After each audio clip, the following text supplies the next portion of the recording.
Bismillah, alhamdulillah, wa salatu wa salam ala rasulillah.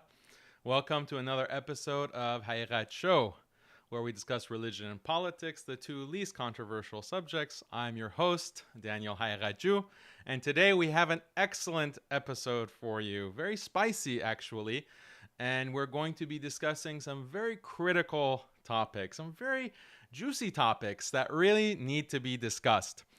As always, I encourage you to subscribe to our newsletter so that if for any reason we're banned from social media, you will be able to keep in contact with us.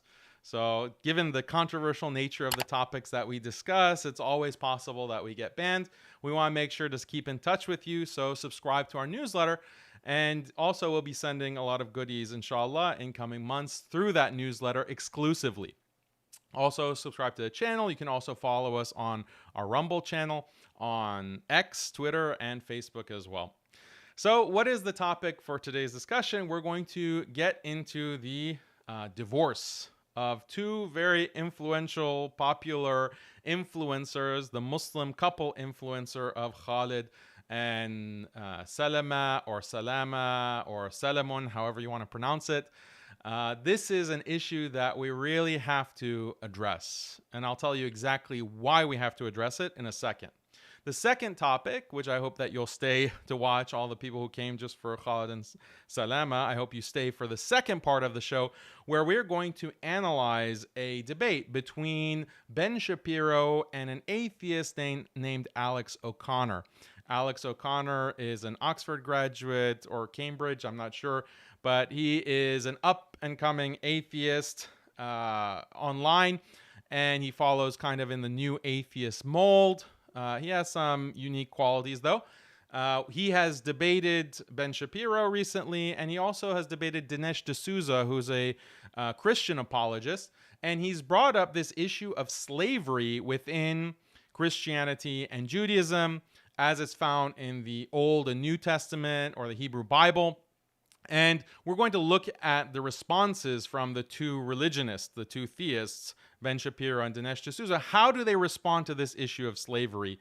And we're going to learn a lot about how religion is reformed through the kinds of approaches that they share and present as a response to the atheist who's challenging them on slavery in the Bible. This is very relevant to Muslims, as you'll see. So make sure to stay for the second half of the episode, inshallah, where we're going to discuss that and react to those clips.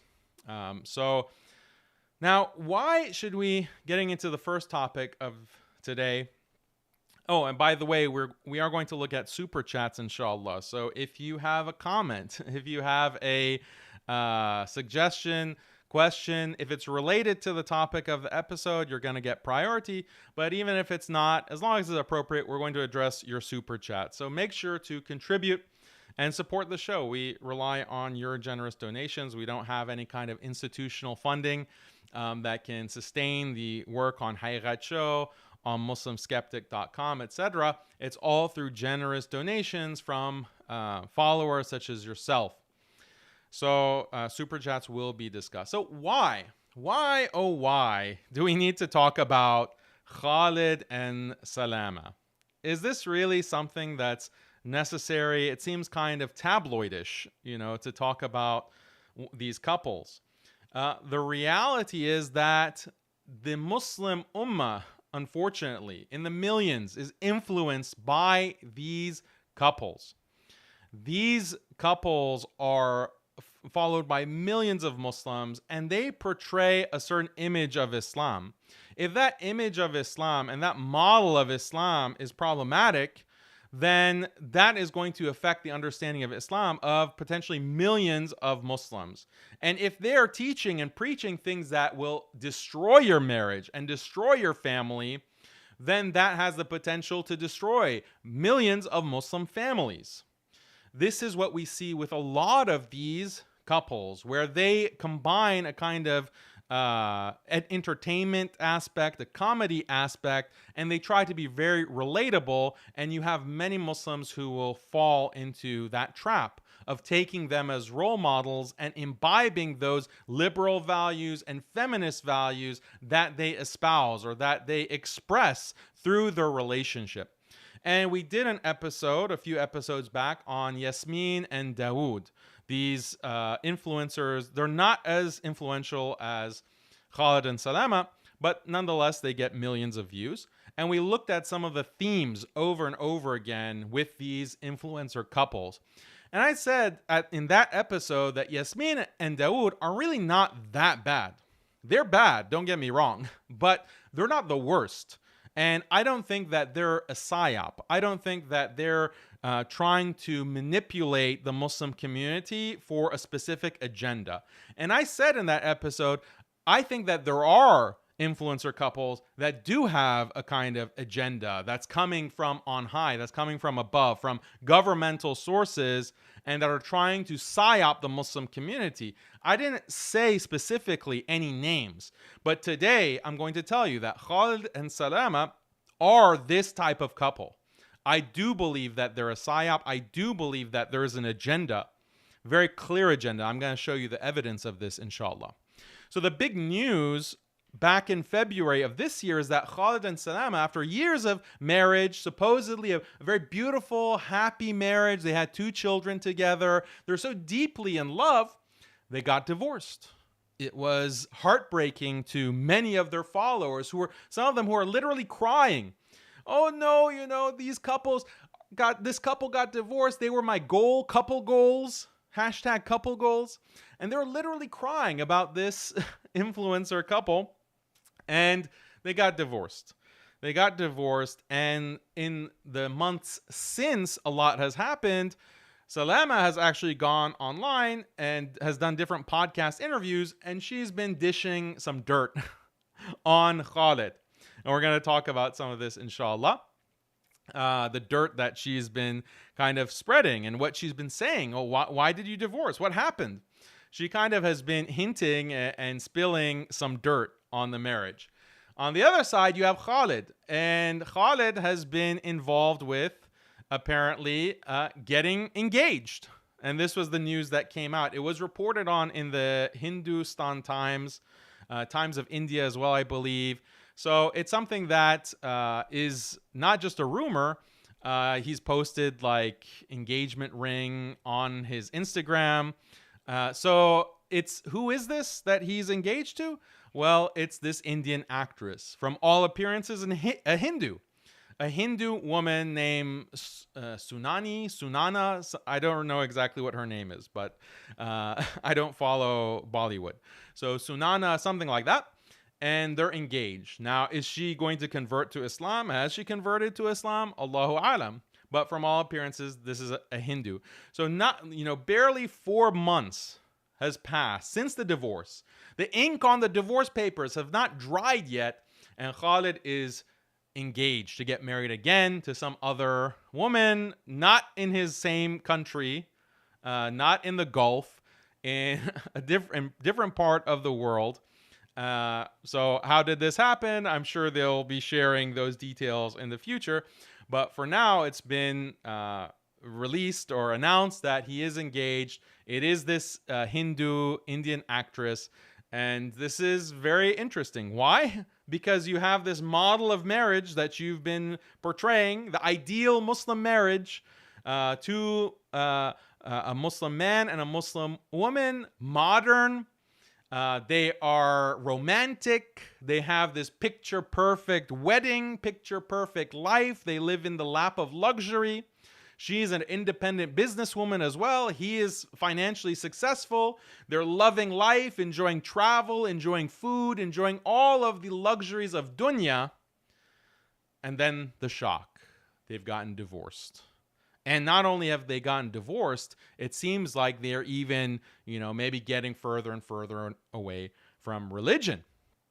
So this is very relevant. Why? Because we have to analyze this. We have to expose this. We have to teach or reteach the Muslim community and the Ummah at large that what you were watching on your screen, on your smartphone, these TikToks that you thought was this beautiful, wonderful model of marriage is actually a deception. This is a deception. This is a cruel deception that not only contradicts religion, as we'll see, but it also contradicts a dunyawi happiness, even if you restrict what you care about. I don't care about the akhirah. I don't care about the afterlife. I don't care about Allah. I don't care about the Quran and Sunnah. I just care about being happy and living a comfortable, pleasurable life. Well, even on the basis of that standard, Khalid and Salama are going to disappoint you. And their model of marriage is going to lead to disaster. This is what we're going to talk about today, and I'm going to bring you the evidence. We're going to watch some of their TikToks. We're going to watch some of their videos, and I'm going to react to that, and you'll be able to see it for yourself. And I want you to start, don't just watch this as mindless entertainment. We're trying to learn. That's the purpose of Hayigat Show. Like, I want you to be a empowered, educated viewer where you come and you dedicate 2 hours a week or 4 hours a week if we have 2 episodes a week, and you take away from these episodes some actionable knowledge that you can apply to better understand the world as a Muslim on the basis of Islamic values. That's what I want you to come away with, so that it's not a waste of 2 hours. It's not a waste of 4 hours a week. You're actually learning something valuable and important. And inshallah, you're going to be an empowered Muslim consumer in a sense. You'll be able to see other couples and realize the same patterns, notice the same problems, notice the same violations of Islam. Because the whole goal of a psyop, the whole goal is to manipulate you so that you think you're watching something Islamic, but it's not Islamic. You think that you are watching something that is halal and that is actually a model of Islam, Islamic marriage, Islamic family, Islamic manhood, Islamic femininity, but it's actually a liberalized, secularized deception to secularize and liberalize you. And that's the entire RAND agenda. That's the entire battle for hearts and minds. That's the entire objective of a lot of this media that you're consuming through social media. So you have to be educated and you have to be empowered, inshallah.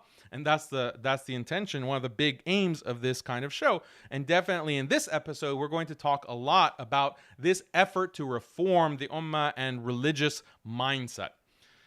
So let's get into the actual material.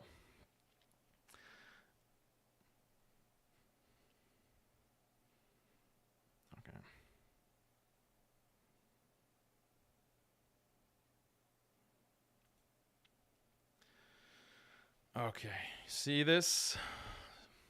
Let's try this out. This is a new format. And I want to make sure, let me make sure the volume is good enough, because I don't want you to not hear what I'm saying, obviously. And get my headphones. Okay. Now we're going to look at the big question. Are they actually a psyop? Like, that's a big accusation that Daniel is making. Is it true? Well, the first thing that I really have posted about Khalid and Salama was way back. If you can see this screenshot. Let me just minimize myself. From 2021. And this was a year where Israel had attacked Palestine. They do it periodically. The IDF terrorists will attack Palestine. And I pointed out, like, Nas Daily, as I'm sure many of you know, and Khalid al-Ameri of Khalid and Salama, they have 30 million followers at that time. And they have said nothing at that time about this offensive attack against Palestine. They had zero to say. Isn't that strange? Isn't that weird that they have nothing to say? And this has been a pattern. They will not speak out for causes that is very relevant, very important to the entire ummah, the entire world. But they will not comment. They will not say anything. Now, what happened this year? Has Khalid said anything for Palestinians? He did. He did say something, actually. This was posted on October 19th. basically right after the war broke out in October of last year. And he, makes this generic statement, we want to be there to help them heal. Imagine you're talking about a military occupation and a genocide, and you're talking about, we're there to help the Palestinians heal. Like, this is just a PR statement, probably cooked up in a consulting firm or cooked up in some kind of PR lab, public relations. And then he, makes some updates. All our videos will be on hold indefinitely. All our projects are on hold in order to raise awareness and keep focus on what is going on. So we're gonna stop, posting videos. We're gonna stop putting content. We need to keep focus on Palestine. We need to keep the focus on where it's important, right? He doesn't mention Israel. He doesn't mention war. He doesn't mention all the death and destruction. By that point, October 19th, Israel was on a full-blown assault. And this is his Facebook. Full-blown assault on Palestine, on Gaza. He has nothing to say except, thoughts and prayers. This is shameful. So then he's saying that it's on hold indefinitely. But then, that was October 19th. Then on October 31st, this is the next video he posted. We go behind the scene with UAE's best budget airline. So it's a video that's just a commercial. Like one of his quote-unquote comedy episodes or shows or whatever. So that was... our content is on hold indefinitely for 2 weeks or a week and a half. And then we're back to normally scheduled programming. And again, you don't see anything. He doesn't make any content specifically on Palestine. He doesn't even mention the country of Israel. And it's not just Israel. He has tons of content, especially recently, on India. But he'll mention nothing about the oppression of Muslims by the Hindu extremists like the BJP. He'll say absolutely nothing. He'll say absolutely nothing about Kashmir. No words of support, no thoughts and prayers even for Kashmir. Like, at least for Palestine, he'll say thoughts and prayers. He won't say anything like that for Kashmir. Anything like that for Indian Muslims. And, now that we see that he's engaged to an Indian actress, maybe we know why. And even in the chat right now, and then in some of the comment section, we see so many Hindu extremist bots, Hindu extremist trolls, specifically on this issue. Why are Hindus so concerned about defending and fighting for Khalid? He's not even the same race. He's not the same religion. Why? Is it because of some kind of agenda? Some kind of maybe Hindu normalization agenda in the Middle East? Could there be something like that going on? And then also, so that's when it comes to Hindus, but also these madkhalis. These madkhalis, if you don't know what a madkhali is, go and watch, the virus of madkhalism video, the madkhali virus video that we have on the channel, and that'll be a good use of your time to understand who the madkhalis are. But they're these bootlickers, basically. They're stooges working for Gulf countries, for the governments, literally, to push this kind of distortion, deviance in Islam, that you have to support the Gulf rulers no matter what, and you can't criticize them, otherwise you're a terrorist. You're a terrorist, Khariji, and the government is justified in detaining you or assassinating you. This kind of deviance, they're pushing that, and we have not seen anywhere in the history of Islam, found nowhere in the Quran and Sunnah. These madkhalis are pushing it to stifle criticism of the kinds of things that their Gulf rulers are doing. So why are these people coming out of the woodwork to defend Khalid? In the chat, in the comment sections, it's bizarre. We can't really understand. We can't figure out. Well, maybe this will clarify. Look at this. So this is an article from 2017. How is the UAE fighting violent extremists online? And who is the author? Oh, look, it's our hero, Khalid al-Ameri, who's writing about his battle to fight extremists. So this is the CVE agenda, countering violent extremist agenda that we've covered in over the years. And basically, it's a conflation. They want to say that, well, you have the terrorists like ISIS, and you have the extremist Muslims, and these are all, bad extremists that we have to shut down. The thing is, ISIS, AQ, these groups, we condemn them. They have nothing to do with Islam. That's known. But then you're conflating the conservative Muslims, the Muslims that believe in the Quran and Sunnah, the Muslims who believe in traditional Islamic values, the Muslims who disagree with feminism, they disagree with secularism, they disagree with liberalizing the Muslim world, they disagree with LGBT. Those are all, according to the CVE narrative, they are all extremists. So how do we fight extremism? How do we fight? Oh, and by the way, extremists criticize Israel, and extremists don't like the occupation. And they criticize Israel as an occupying force. They're anti-Semitic extremists, right? So all of these things are related. All of these things are connected. In one fell swoop, you want to associate Muslims who believe that Islam is the only true religion.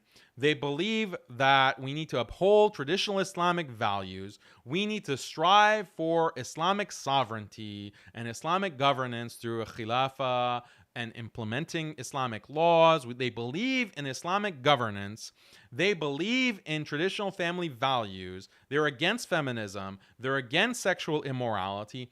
Well, all of those are extremists. All of those people are extremists, and their ideology can potentially lead to violence. Therefore, we have to crack down.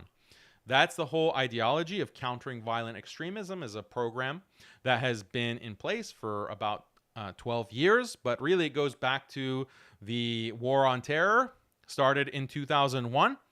And the whole goal is to reform Islam, to clamp down on religious conservatism. That's what it is. And Khalid Ameri is a part of that. And he was talking about how in this article, this is published on his LinkedIn, by the way. This is published on his LinkedIn. You can go right now and read the full article. And he is talking about his contribution to fighting extremism. And what is that?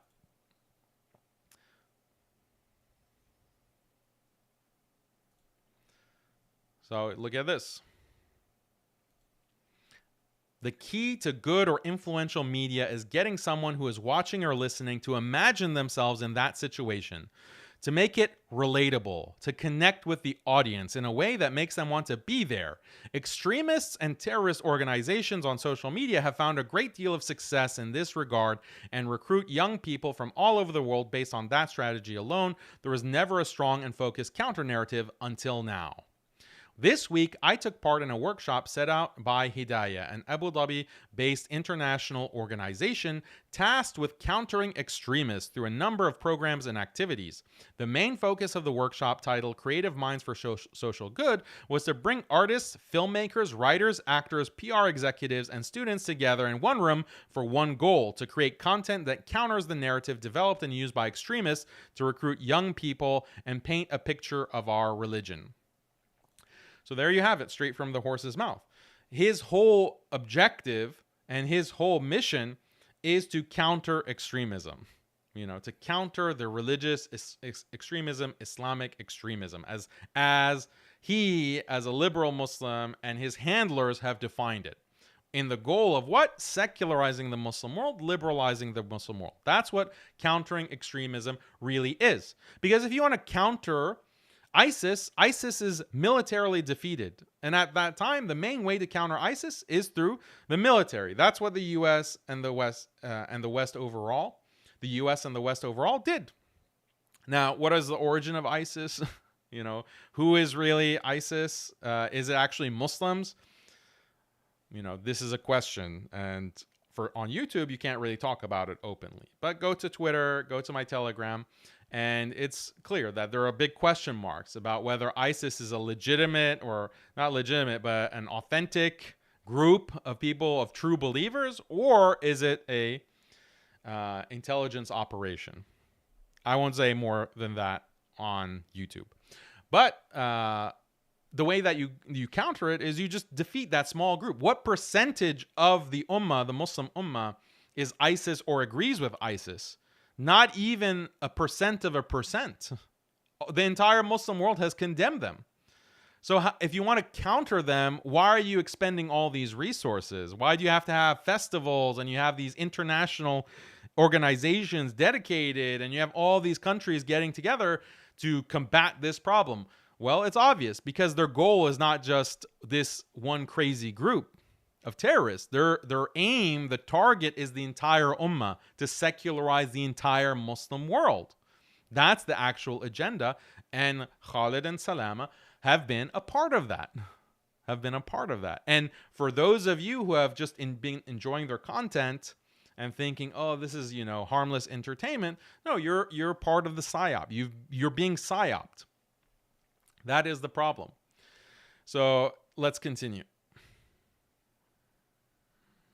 First things first, in the temple, no shoes are allowed when you're walking around any of their sacred ground, as well as inside the temple.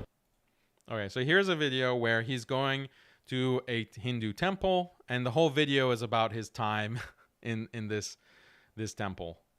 Shoe racks are here. I think it's actually a Buddhist temple. With being a Muslim, we do the same at a mosque. What I noticed when I was sitting observing the prayer is that people had the food and then they came here and offered prayers. I want to find out a little bit more about that. The first portion of the meal we offer to the Lord Buddha. Yes. That's the purify, the first meal. And the second portion of the meal we offer to the Swami Nuansi. Okay. Yeah. Thank you, Mr. Khalid. Thank you. There we are, a look inside the Buddhist temple in Dubai. This year in the UAE is the year of tolerance, a year of bringing all these stories to light and connecting everybody in ways that highlights the similarities between us, not the differences. And it is only when we open ourselves up and take a look. Yeah. Highlight the similarities, forget about the differences. We're all basically the same. All religions are basically. Does this sound familiar? Remember the Nas Daily reactions that we've put up? This is the same message, and interestingly, it's the same country that is connecting both Nas Daily and Khalid al-Ameri. Is this a coincidence? Is this a coincidence? And this is like many videos that he's putting out on this same inside issue. These special places. Special places. The Buddhist temple, the Hindu temple, the mosque. They're all special places. They're all amazing. Truly understand that. Much love, and God bless you all. We are now in the Hindu temple where the worshippers are conducting the Arti prayer, which is the Now he's in the Hindu final temple. prayer of the day. The very height of everything. This is the prayer they do. Then they give their offerings and then they go home. So we get to see this at the very end. I try and understand the similarities between us. And in our religion, Islam, Prophet Mohamed, peace be upon him, has said that heaven for us lies at the feet of our mother. So the most important things in all our religions all tie us together. Never forget. Never forget that. All the most important things. Forget about worshiping Allah. Should we worship Allah or should we worship this statue? Should we make offerings to the gods? Or should we understand that Allah is not in need of food? These things are not important, This is not important. What's important is having liberal values, being nice to people. That's what's important. This mosque or temple, what difference does it make? Really, come on. What difference does it make? It's all the same thing. We take our shoes off. We take our shoes off at both places. Oh, wow, so many similarities. It's amazing. See, terrorists? See, you filthy terrorists? We're all the same. This is kind of message that he's putting out. Here is a post where he is saying Happy Holi. So he's celebrating Holi. I guess he did a video on it as well, but this is just a screenshot. So he's just celebrating all these holidays, Hindu holidays, Buddhist holidays, Christian holidays. Assalamu alaikum everyone, Sat Sri Akal. Today we are at Harmandir Sahib, or globally known as the Golden Temple. Today we're going to take a look inside this temple, what it means to the Sikh community, and explore the world's largest community kitchen. So we have just taken Sikh temple. So even the Sikhs are included. Christmas. Merry Christmas from the United Arab Emirates. Is this working? Yeah, Merry Christmas to everyone. A lot of energy goes into dividing people rather than uniting them, on focusing on what makes people different rather than celebrating what makes us the same. And that is why I make these videos. I have to believe that the world is better than the news that we hear every day. That by sharing messages of unity and love, that we inspire others to reach out and share their own stories of the beautiful things that they see in this world. So to everyone around the world celebrating, I wish you a Merry, Merry Christmas. Much love, and God bless you all. Assalamu alaikum, everyone. Yeah, so when you have so many videos dedicated to the same thing, and you have that connection to CVE that we saw, like this is the context of Khalid and Salama. Like this is the context, like that's their whole goal, is to present this liberalized Islam that is not Islam. Islam doesn't celebrate Christmas. Muslims don't go and celebrate Christmas or go to temples and, you know, stand with Hindus praying. And this is not Islam. Like this is a distortion of Islam. Now, does Islam, and then also, by the way, this is all happening in the Gulf. Like this is a Muslim country, and this is part of the reform that's happening in Gulf countries, Saudi, UAE, other countries in the Gulf that are trying to push, you know, the year of tolerance, acceptance of all religions. This is a liberalizing, secularizing agenda. It's part of like the Abrahamic Accords, the Abrahamic house, the new Abrahamic religion that's being pushed. That you can have like a imam go and preach like this kind of bid'ah, or sometimes even outright shirk. Like, oh yeah, we can accept all religions. We can accept, you know, we can participate in these rituals, no problem. We can build these Hindu temples, right, you know, within miles of the Haram, miles of Mecca and Medina, no problem. You can have an imam go and preach that message. But it's a lot more effective if you have this celebrity influencer who can make a fun video and bounce around and smile on camera and present that to his millions of followers. That's going to be more effective. And that was the whole point of that LinkedIn article where he says that, well, we have to be relatable. We have to show images where people can put themselves in that position. Like, imagine yourself in the Hindu temple. Imagine yourself as a Muslim in the Buddhist temple, having fun, eating and dancing and celebrating.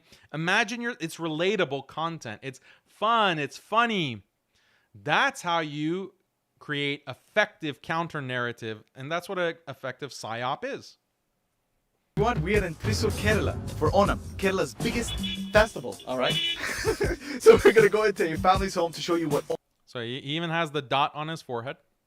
Onam is like within the house and the love of a family. Let's go. Thank you. We're right up close. This is where they are dancing. And as you can see, there's levels to the tummy. So the tummy at the bottom is very small, and then it goes really big and stuff. That's where the champion is.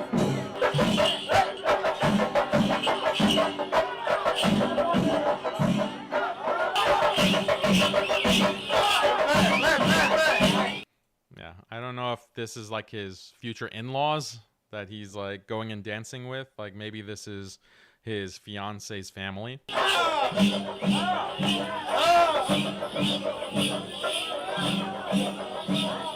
Imagine I win this thing. A good Yeah, just enjoying the pagan festival. You know, that's no problem. And then you'll have commenters, Muslim commenters. Oh, that's so beautiful. Oh, that's amazing. Wow, you're an inspiration. This is the true face of Islam. May Allah grant you Jannatul Firdaus. Like this is what you see in his comment section. Gurdwara is a place of worship for the Sikh community to come together and pray. But today, this Sikh temple behind me in the middle of Dubai transforms Another into a Sikh mosque. temple. Let me show you how. So this Sikh temple in the middle of Dubai transforms into a mosque. So how much more obvious can you get with the mixing of religion, trying to say that, well, there's just one unified religion?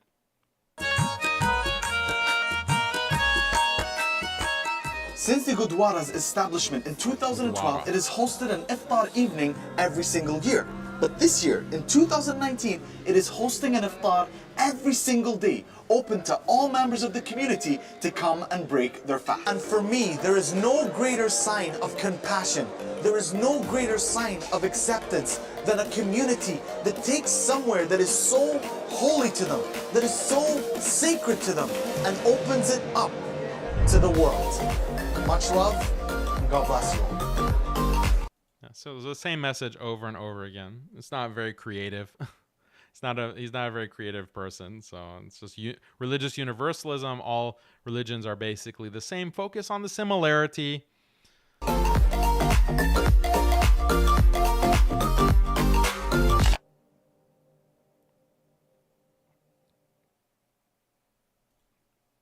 Okay. So now let's get to the relationship and the divorce, right? Some people have been saying that, well, the divorce is because of nazar. It's because of the evil eye. You know, if you show yourself your beautiful, happy marriage online, then this is what's going to happen. You're going to get the evil eye, and that's what's causing the divorce.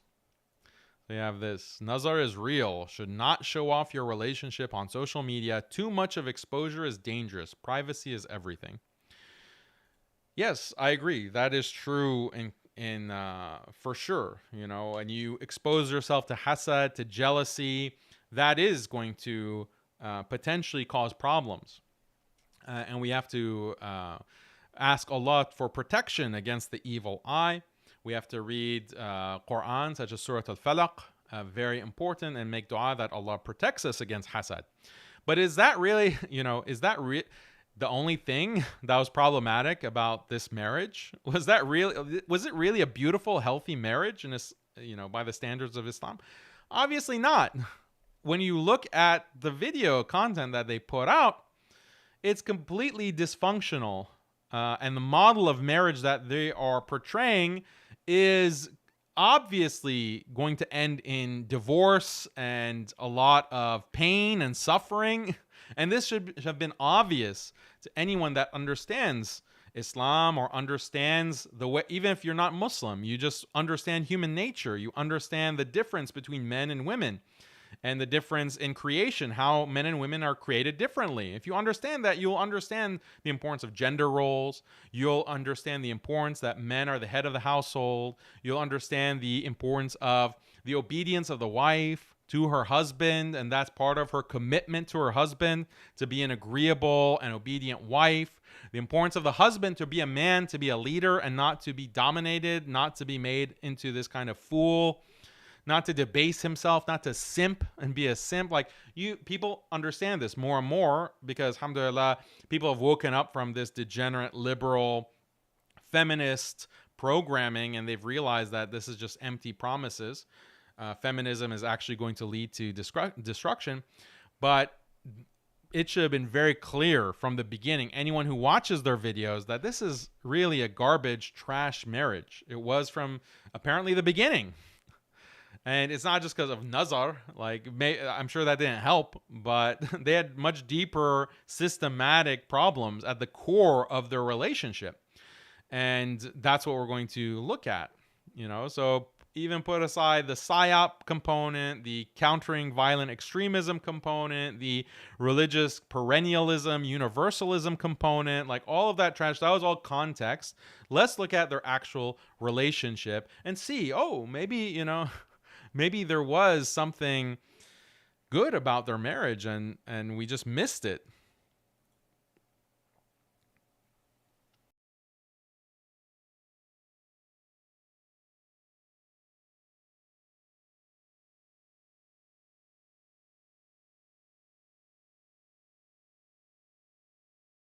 She made him into a chicken to cluck like a chicken and dance like a chicken.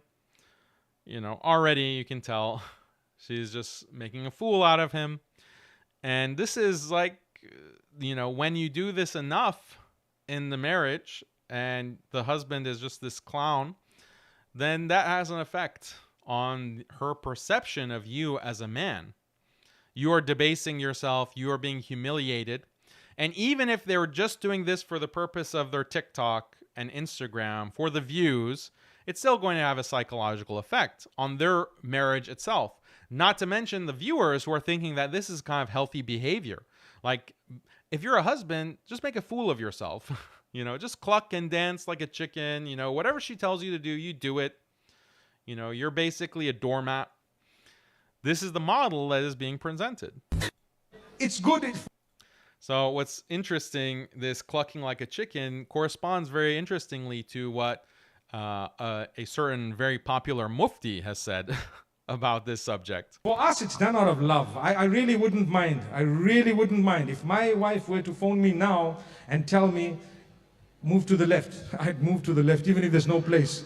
Out of love, that's it. So what? If that makes her happy, it makes her happy.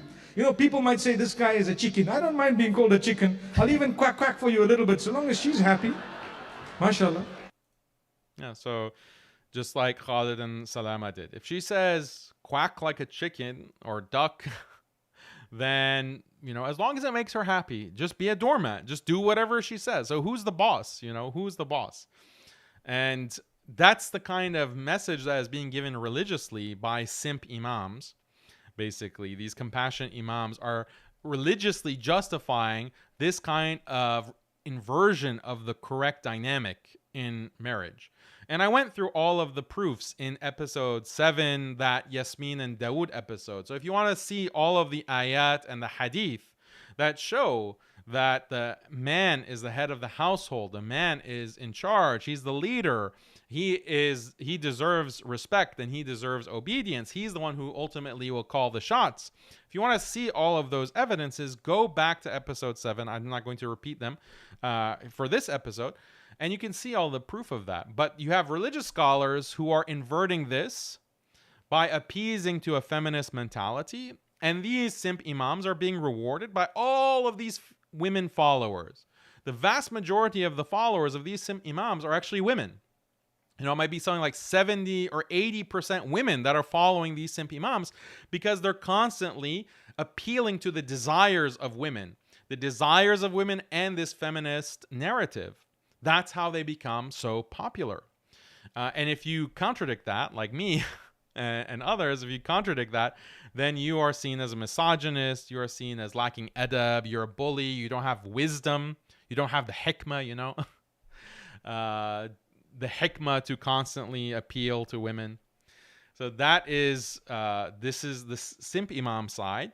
And then you have the influencer side, the celeb couple side that are acting out this inversion of gender roles.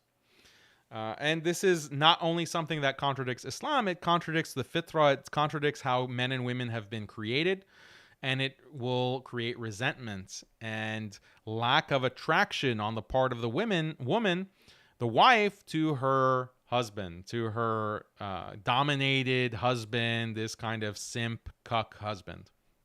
So this is a recurring theme. Yeah, if that's what makes your marriage, let it be.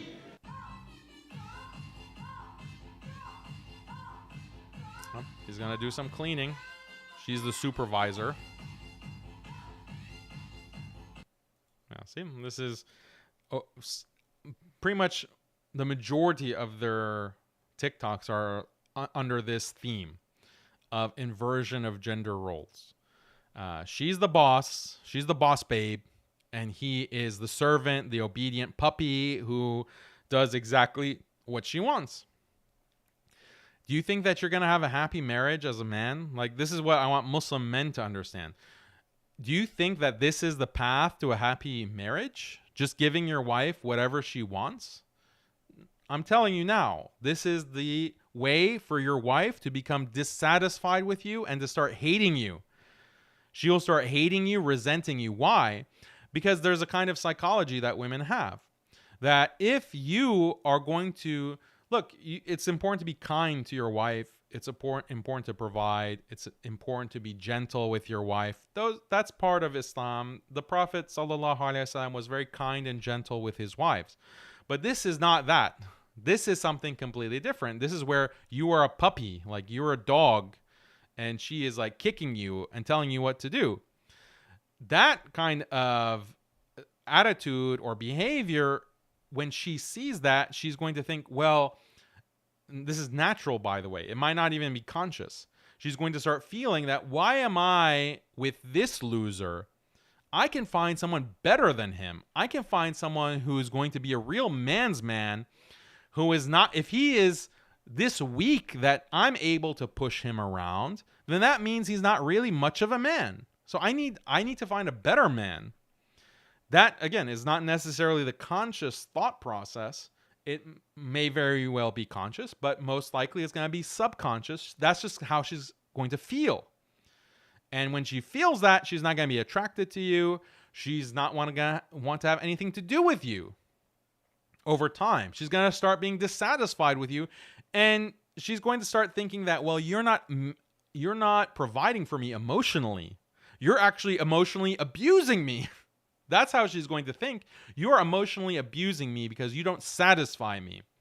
And I need to be satisfied, and I need to be loved the way I deserve to be loved. That's the irony. You're here giving her everything. You're here providing so much love and attention. You're buying her chocolates. You're buying her flowers. You're taking her to travel to all of these expensive locations around the world. And she thinks and she feels that you don't love me. How is that possible?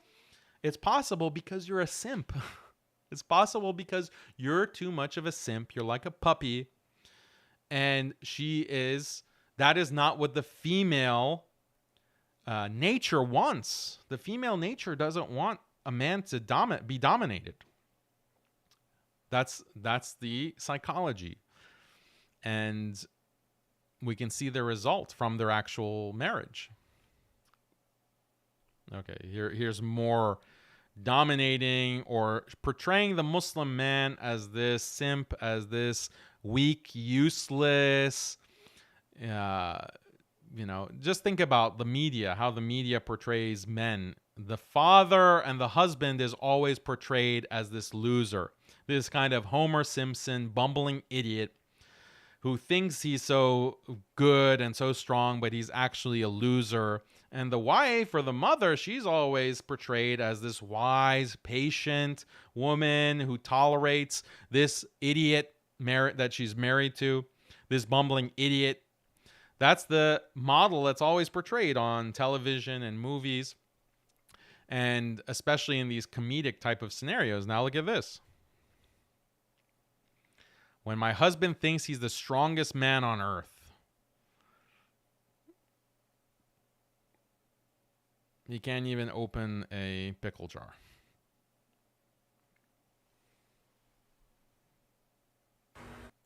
I mean, I can't really relate because there hasn't been a pickle jar that I haven't been able to open, alhamdulillah.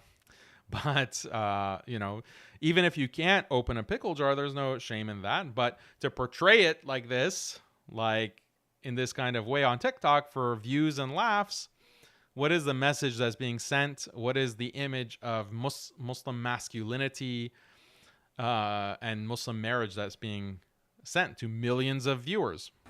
And when your husband gets the credit card bill. Oh, baby.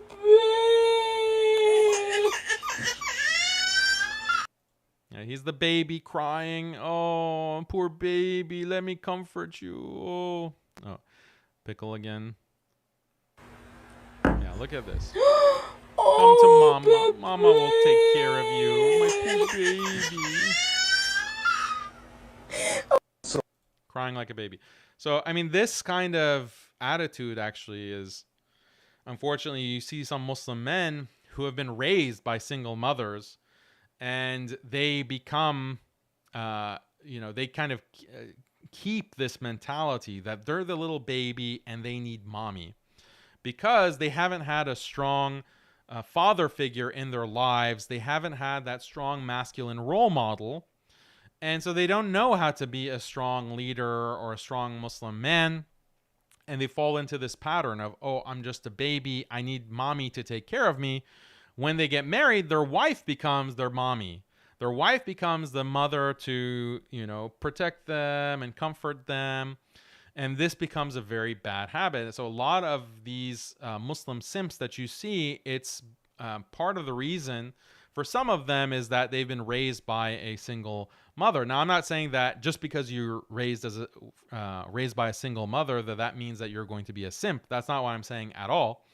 I'm saying that there are, because of feminism, because of this attitude of the strong, independent woman, as a single mother, this kind of attitude becomes reinforced, especially when that single mother, because of the influence of feminism, is constantly bashing men. Is constantly portraying men as being abusers, as being men are selfish, men don't care about anyone except themselves. I'm never going to go to another man. This kind of toxic feminist narrative sometimes is being passed to the next generation by some of these single mothers. Again, I'm not trying to shame all single mothers. I'm not saying that if you're a single mother, you do this, but we do see this phenomenon. We do see this kind of pattern when it comes to some men and their mothers. So, but that's encapsulated by this cringe TikTok. So this Ramadan, my wife said that she's going to be doing all the cooking and I have to wash all the dishes. How about no? How about you do both? Oh, looks like he found a backbone. He's ready to put her in her place. You do both. Because I'm sick of taking orders from you. I'm sick of taking orders from you. This is where I draw the line. No more boss babe. I'm the man of the house. And you acting like you're the boss of everything. Did you do the dishes? Oh. Did you? Khalid, I'm not gonna ask you again. Do the dishes. Is there any fairy liquid?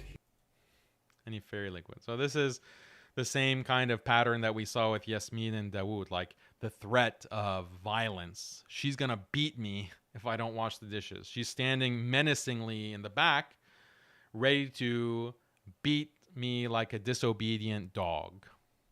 This is the kind of, this is the joke. This is what's supposed to be funny. This is what we're supposed to laugh at this. But the less comedic implication is that, this is how wives should be. This is how you as a Muslim wife should be. And your husband, if he ever dreams of talking back to you, you set him straight. You have to be the boss. You're the queen. Morning. Good morning. I'm not talking to you today. Okay. Don't want to know why? No, because I trust and respect your decisions. See what I did there, ladies and gentlemen?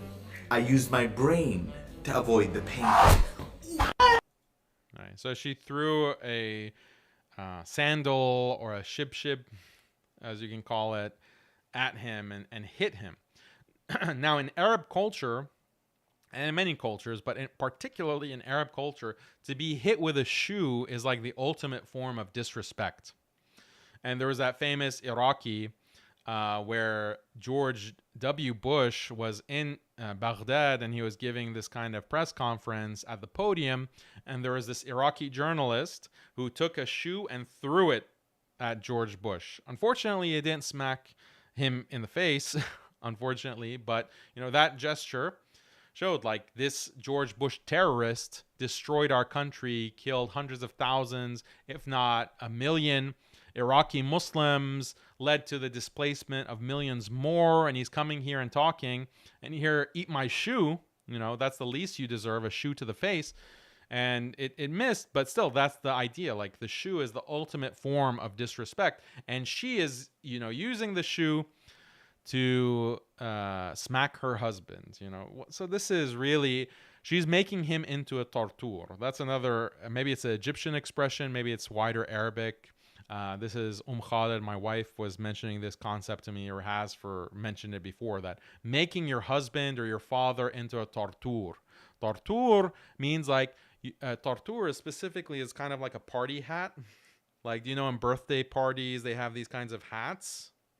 Not that you're celebrating birthday parties, but it's shown like in, you know, popular culture. It's like a little paper hat, and it has a little strap around your chin, and it's like what you put on little kids. So if you put a tortur on an adult, on a man, then it's like you're mocking him, like you're belittling him, like he's a child. He's like this insignificant little child or puppy.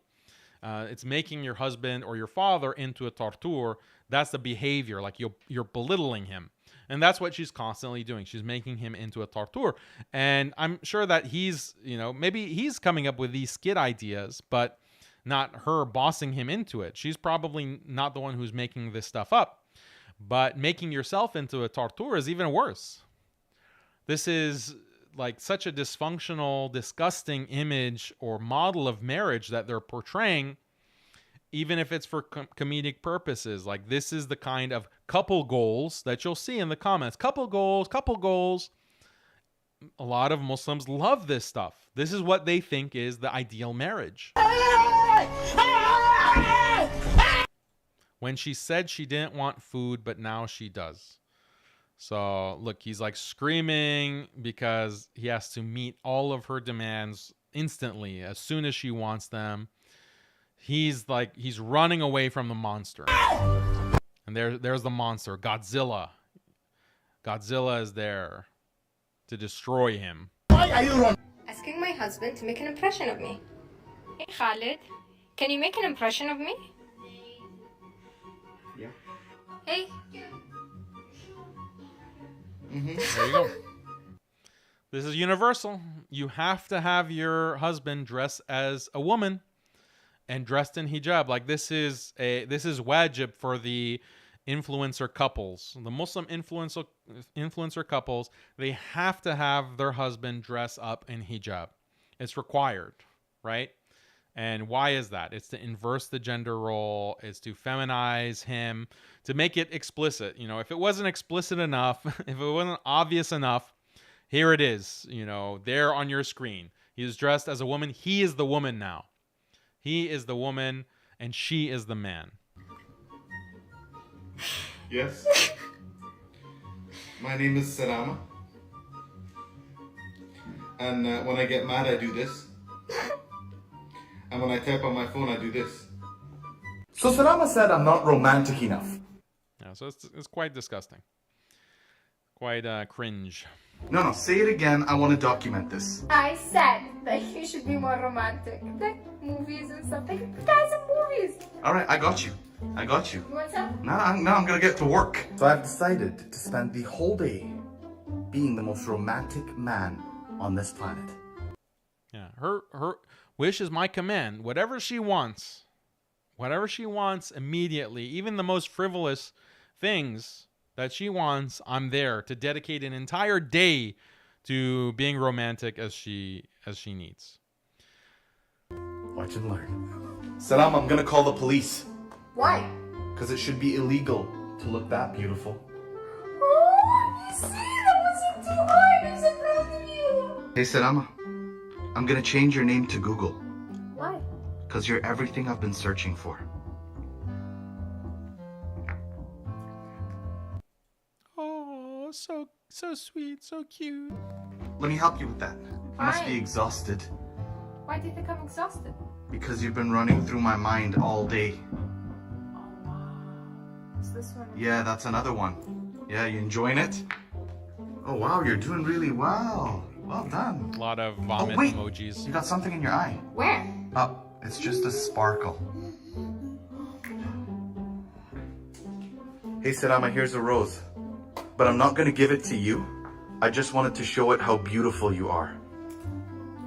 Hey, Salama, can I borrow your Google map? Why? Because I'm getting lost in your eyes. Give it back. Yeah, so it's showing that he's being this simp and she's just getting nauseated. She hates this. And yeah, that's the point. That's what's supposed to be funny.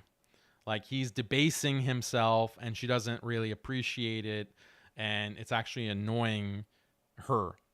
But, you know, this is not what they intended. Like the intended message, that's their intended message. But the message that we should really get is that when you act like a simp in general, then you're going to generate this kind of animosity and hatred from your wife. She's going to be literally disgusted with you. That's real. Even if you don't spend a full day giving these cheesy pickup lines, these cheesy lines to your wife, even if you don't do that, something much less than that in terms of simping will still cause her to be disgruntled and angry and disgusted with you. Give what And back? then what happens? Give it back. Give what back? Come on, I know you took it. Just give it to me. Is that sure? My heart. So she beats him. Yeah. So am I saying don't be romantic with your wife? No, you should be romantic with your wife. You should sometimes treat your wife, give gifts to your wife. And again, this is coming from the example of the Prophet sallallahu alaihi wasallam, who would give gifts to his wife. He would make gestures to his wife. He would hold and make his wife feel loved. That is the sunnah of the Prophet sallallahu alaihi wasallam. But taking it to the extent where you are debasing yourself, or your whole life is about her, your whole life, every waking minute is just about her. Oh, where would I be without you? And like that kind of over exaggerated sentiment.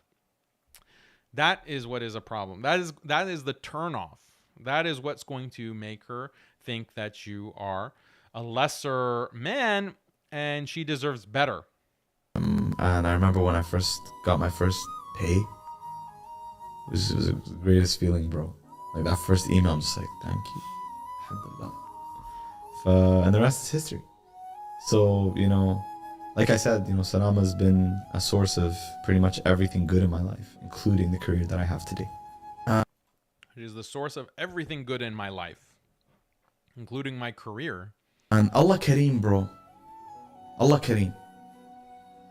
I remember, like, then after a few weeks, man, I was out with Salama, and I tell this story because, you know, she's my angel, man, like my guardian angel. She's my guardian angel. We were out, just me and her shopping, and she could see I was visibly anxious. I was telling her, you know, I don't know what I'm gonna do, I'm trying to figure it out and stuff. She looked at me in the classic Salama look, she's like, enough of your, you know, BS. I can picture it now. Yeah, enough. Yeah, see, he's freaking out, depressed, doesn't know what to do, and she's the man who has to say, enough, you know, get yourself together, hold yourself together. So this is actually very revealing of the type of relationship that they had. Like, she is the man of the house, basically, and he is this emotional, sentimental woman who can't control his emotions, cries, and, you know, but she saved him. She's his savior. Isn't there like any bigger role reversal or gender role reversal than that? Where was this show that you did that did well? I'm like, on Facebook. Then do it on Facebook. You don't have to. Yeah, so that's his whole career is because of her suggestion, basically. Like that's, and like his fame, because he wouldn't have been as famous if he didn't engage in this tabarruj, like putting his wife in front of the camera and her like being all made up with this kind of makeup and sometimes in inappropriate clothing as well, dancing and showing herself on camera. Like, yeah, your whole career, it's true. It is because of her. Like, she's the eye candy that you put out there for other men to stare at your wife and other people to like enjoy. Like that's, she is responsible. So in the divorce, I hope you give all of your money to her, because from what you're revealing, she's the one who's responsible for it. Both, you know, literally and also effectually, given that she's the eye candy. She's the one that's bringing all the views. If it weren't for her, you're just a cringe Arab who is putting out this kind of nauseating content. Like, what is so special about that? Our dream wedding. I'm nervous. What do you think? I'm nervous too. I love it. Okay. Dream wedding. Another grand romantic gesture. Our dream wedding. Surprise you with it. You look beautiful. Thank you. You look gorgeous. I don't know why the volume is low on this one, but whatever. You can read the text. I didn't prepare anything to say, but I just want you to know. I just want you to know. I fall deeper in love with you every single day. I fall deeper in love with you every single day. I love the person that I've become because of you. I love the person I've become because of you. Yeah, this is what is actually signal to your wife if you say this is that I have no independent existence outside of you. I am completely dependent on you. That is not what a woman wants to hear. That's not what your wife wants to hear. You know, this is a tip for you married husbands out there. You have to be the backbone. You have to be the rock. And the whole gender role of the marriage is that you are independent and she is dependent on you. She relies on you. If she didn't have you, she would be lost. She would be in a very difficult spot if she didn't have you. But you are the rock. You are the man who's charging forward. You're pursuing what needs to be done. And you exude that in how you act, how you behave in your life. So you can't be like this bum. You can't be a deadbeat. You can't be lazy. You can't be just sitting on the couch on your phone all day and you're not taking responsibility for your responsibilities as a man. You have to be the man. You have to take responsibility and not be a deadbeat. But, you know, that's your job. Her job is to depend on you. Her job is to support you, but to feel that sense that she owes you, not the other way around. This is the problem. One of the super chats says, "Bring back and normalized arranged marriages." Yeah, arranged marriages are good, but their marriage was an arranged marriage. Their marriage was an arranged marriage, actually. So that's not the problem. You can have an arranged marriage and it still be like a simp fest. I love watching you grow. I love watching you grow. You know, she's growing so fast, becoming this businesswoman, this entrepreneur. You know, he's supporting her in that until she's more successful than him, and then she dumps him. You know, that's becoming the best wife, the best mother, the best person wife. In this world. You're the best person in this world. Like, can you imagine saying that to your wife? You're the best person in the world. This is not like, it's just too much. It's just too much exaggeration. You're going to turn her off completely. I love every day that we spend together. I love the adventures we go on together. I love it when we just sit and watch Netflix together. I love every moment that we've been together. I love you so, so much. And I can't wait to spend the rest of my life with you. Like, she's probably internally just cringing, like in disgust, like, but she's putting on a smiley face.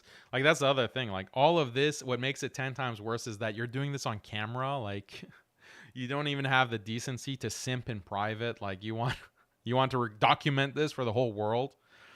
That's what really makes it pathetic, is that he's saying this knowing that it's being recorded and that people, millions, potentially millions, are going to watch this. Thanks for your super chat. Health is wealth. This is Pajit Bollywood level cringe. Yeah, this is Bollywood. No wonder he's getting married to or engaged to this Sunaine or Sunaya or whatever her name is, Bollywood actress. Like, he thinks his whole life is Bollywood. So what would you say to... So then what's ironic is that he just said his whole life is thanks to her. You know, everything. He saved her. She saved him. She's his guardian angel. His whole life is dedicated, possible because of her, etc. Now look at what she says. The interviewer is asking her what would you say to your 18-year-old self? Okay, let's see what she says. Your 18-year-old self right now. What would I say to my 18 self right now? You have no idea what's coming. You have no idea all the places you're gonna visit. You have no idea that your life is gonna be blessed with 2 beautiful children. You have no idea that you're actually gonna do something and you're gonna be proud. You have no. You're gonna be blessed with traveling, and you're blessed. That's the first thing that she said. Traveling. And then, oh yeah, I also have 2 kids. I'm blessed with them. But did she mention Khalid? Is your husband a blessing? Idea. It was tough 18, but it gets tougher, trust me, but in a very, very amazing, productive way. Life is so tough. You know, when he's talking about her, it's like, oh, you're amazing, you're my guardian angel, you've done everything for me, all the good in my life is because of you. When she's talking, she's like depressed. She's like, oh, life gets tougher. I'm blessed to have my kids and travel, I guess, you know. She doesn't even, he's not even like a footnote. For him, she's like the entire book. She's the entire novel. For her, he is not even a footnote. So this is really encapsulated. So if you want to be a simp and you want to, you know, treat your wife like a queen and a boss babe, this is what she's going to think of you. She's not even going to appreciate it. She's not even going to think that, oh, you did so much for me, I should at least show some appreciation. No, she's going to be like, you abused me. You abused me. Abuse, as that other lady from TikTok was saying, abuse. Like that's the result of your simping. Sure. So, okay, so they get divorced, and this is the interviews that she's now doing. And look at what she is saying and implying in these interviews. I can't change people. Yes, I can change people. You can. But I can change people. I can't change people, but I can change people. Does this make any sense? Change people, but? I can change people. How? Remove them. Remove them. Cut that cancer out of your life. Cut that tumor out of your life. You can't change people, but you can change people out by dumping them to the curb. Replace them. Replace them. Replace that baggage. This is a post-divorce. This is what she's saying. Energy, I have to protect it. That's why I'm isolated 24/7. People think I have social life. يا رجال أنا ما أطلع من البيت لأن ما في جزء من سلامة أنا أشرد منه. People can't sit with themselves because they're scared. صراحة قد في فرح بتعطيه أول ما تشوفك، يعني أول حتى لما أشوف الكونتنت تبعك قديش أنت مهضومة. Thank you. I have so much love to give. Like, oh, you know, look at this simp interviewer. Like, oh, you had so much happiness. Like, you're radiating so much happiness and joy and love. And she's like, yeah, I have so much love to give. يقول لك فاقد الشيء لا يعطيه. Man, that's a biggest lie. أكبر شغلة سمعتها في حياتي. فاقد الشيء يعطيه بزيادة. If you don't have love, you can't give it. But that's a lie, she says. Why? Because I didn't have any love, but I give so much love. أنا ما حصلة. I have so much love to give. Then I never received it. So much love to give. I never received it. She's saying she's never received any love. We just saw the videos. That wasn't love? Was that just all a show? Like, it sounded pretty sincere. It sounded pretty sincere when that poor puppy was saying that you're his guardian angel and your whole life, his whole life is dedicated to you, and it was not possible because without you, that wasn't love. It's like what the Prophet ﷺ said about yakfurna al-ashir, like the ungrateful wife, when he said that most of the denizens of the hellfire are women. Why? Because of yakfurna al-ashir. Like, you are ungrateful. Women are ungrateful, and they'll see one bad thing and they'll say, I've never seen a good day from you. I've never seen a good day. This is from Sahih Hadith of the Prophet ﷺ. We've covered it on a previous episode. But this is a good encapsulation. Like, I never received any love. I never received any love. So This is the result of simping. So that's the end of the clips. There was another interview that she did as well, and I wanted to show it, but we don't really have time, where she reveals that she has been seeing a psychologist for about a decade, like continuously seeing a psychologist. Why? Because she suffers from clinical depression.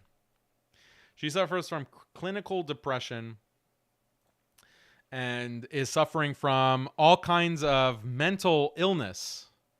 So I'm sure she's actually taking some of these anti-anxiety or antidepressants.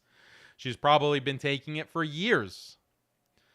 And so imagine that. So that's a very revealing interview, and maybe we'll have a separate episode to look at this kind of. And she goes on and on about how she's never seen any happiness in her life. Her life is basically this chasm of depression and sadness, and no one has ever loved me. This is the kind of thing that she says. And the interviewer who is talking to her, another simp, not this guy, but another guy, is like, oh wow, yeah, you need to self-love, you need more self-love. Like, this is what a lot of the modern psychology is doing to women. It's turning them into these these hyper narcissists, hyper entitled. Like, she was living in the top 1%, the top 0.001% of women, everything provided for, I'm sure maids, servants waiting on her hand and foot. She's taking, these trips, vacationing, the whole 9 yards. And she's clinically depressed. This is what clear evidence is there that dunya is not going to bring happiness. Dunya is not going to bring you happiness when you go and turn your back against Allah. You turn your back against what Allah says. That is the message that all of you who watched Khalid and Salama or Salamon, you thought that you're watching something happy and beautiful. Couple goals. These are my couple goals. That's the reality, is clinical depression. Clinical depression. Years of seeing a psychologist. Like, how do you even see a psychologist for 10 years? Like, that's like, I would think that, hey, you haven't cured me in 10 years. I'm going to quit. This is a waste of money. But no, 10 years of going, Salamon is going to this therapist, and she's still clinically depressed, and no one has loved her. She hasn't seen a good day in her whole life. So she's going on this like sob story tour, like doing all these podcasts, and you get the impression like that she is a victim. She's been abused. Like, Khalid has been taking advantage of her, and he has been mistreating her. That's the impression that is given. What is the reality? Allahu alam. I don't know. Maybe he is a jerk. Maybe he was, as soon as the smartphone is clicked off, the camera is clicked off, he's like beating her, and he's he's, making her sleep in the garage. And, maybe that's the reality, and we just didn't know it. But I think what's more likely is that he was just a simp, a very cringe simp, and she got disgusted with that and wanted a divorce, demanded a divorce, and nothing he could do could satisfy her. And he probably didn't know why. Like, why am I not meeting her expectations? I thought I'm giving her everything that I possibly can in terms of wealth and luxury and happiness, in terms of the dunya. And it's still not enough. And we see this. We see like the richest men with the highest social status, the movie stars, literally people like Brad Pitt, Tom Cruise, or who is that football player, the quarterback, Tom Brady. Their wives leave them because of what? Because they're just not satisfied. So if you are Tom Brady and you're like the greatest athlete in football, you're the greatest actor, you're like literally a billionaire like Bill Gates or Jeff Bezos, you're still not able to satisfy these women. That's how high the expectations and the entitlement is. So this is Khalid and Salama. So what is Khalid doing now? Let me share some of these TikToks. Hold on a second. because it's actually shocking. Let me see if I can share this.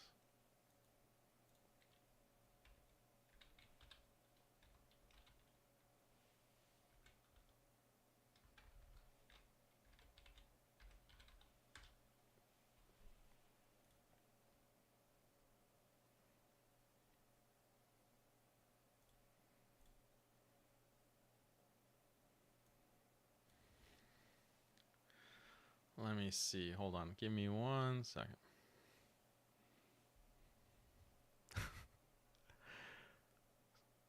So you go to his TikTok now, and this is what you're seeing. And that's for later. Let me share this screen.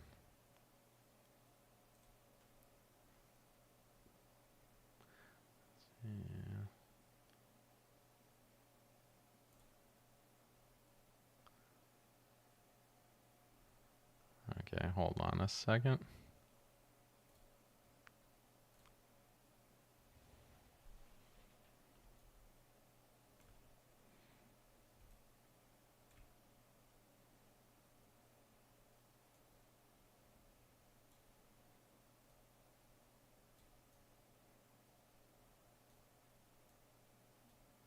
There we go.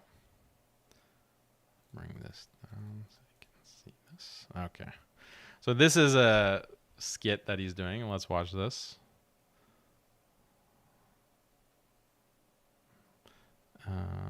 Actually, let me make sure the sound is there too. Adil Supermarket. I'm excited to work here, sir. Can you hear this? What do you know about us? I know that Adil is the home of all Indian food stuff. It says you can speak Hindi very fluently. Acha. You know, a lot of people lie about this on their CV. Yeah? You can start right away. Thank you, sir. Chitale Bakawardi. अरे सुनो, वो पूजा के flower किधर है? Okay, anyway. That one, I haven't blurred it, so I'm not going to show this one. But hold on a second. Everyone could hear that, right? He's like doing all these TikToks in India. I don't know why.